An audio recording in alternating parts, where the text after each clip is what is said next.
In this section, we're just going to reflect on some ideas around emerging digital worlds, thinking about augmented reality, virtual reality, and beyond. An example shown here is the Nintendo Labo and how that can combine with a Switch to be able to build and code your own instruments. And we get this sense of this tension between the real world and then these online technologies and how they're starting to blend in different ways.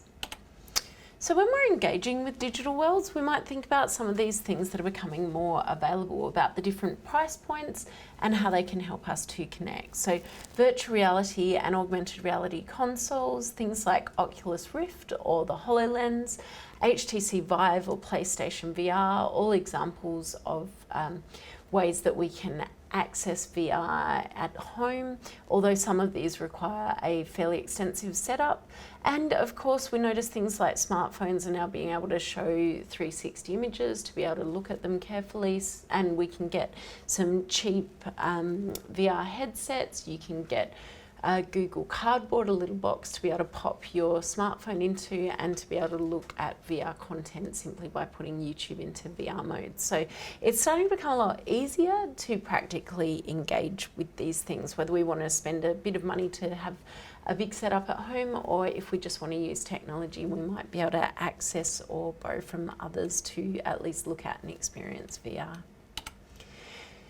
So when we think about virtual, augmented and mixed reality research, Superdata in 2018 stated that by 2020, the virtual reality market will be worth 8 times what it was in 2016, 14.5 billion to be precise.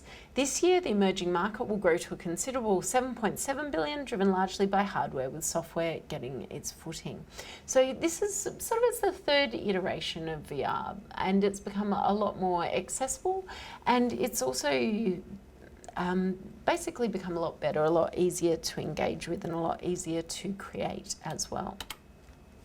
So augmented and mixed reality earnings are set to surpass virtual reality by 2021, which is interesting because virtual reality, I think there's a lot more attention drawn to, but we can think about augmented and mixed reality and how useful these things can be. Obviously, Pokemon Go was a real breakthrough of augmented reality gaming, suddenly being massively available and making gaming subculture suddenly visible, I think, for a lot of people that may not have been aware of how big a subculture this is.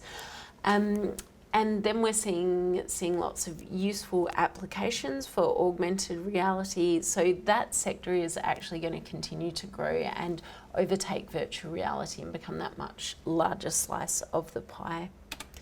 So who are the types of people that are using virtual reality? Well, from Superdata in 2018, they were looking at the different types here, the immersed console player in particular age group, the starstruck explorer, creating these kind of archetypes of people who are connecting with things, the high-earning virtual tourist and the engaged mobile crusader. So you can see these are relatively young, except perhaps the high-earning virtual tourist and engaged mobile crusader at over 35, but still sort of not covering that full spread of age ranges yet. So we often see early adopters picking up these types of technology and then sharing them with the mainstream.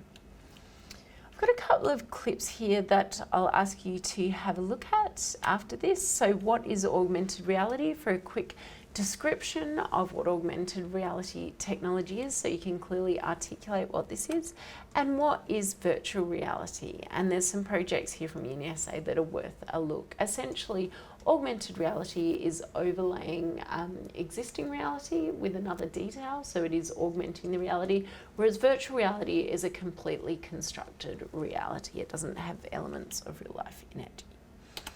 So reflections, we can see there are lots of potential uses for this technology and a lot that are starting to emerge. And the implementation, so things like, for example, virtual reality headsets that have been being given away with mobile phones or smartphones are starting to make it more accessible, that there are limitations in terms of cost, and the early VR of this latest iteration was creating some nausea, but that is getting better over time as technology improves, and how these might reflect certain realities. And then this last clip from Nintendo Labo using the Switch, I think really highlights some of the potential things, the great things that can be achieved with these types of technologies, and that it really is only limited by our imagination and our access to digital tools. So please work through these clips for a good overview of this content.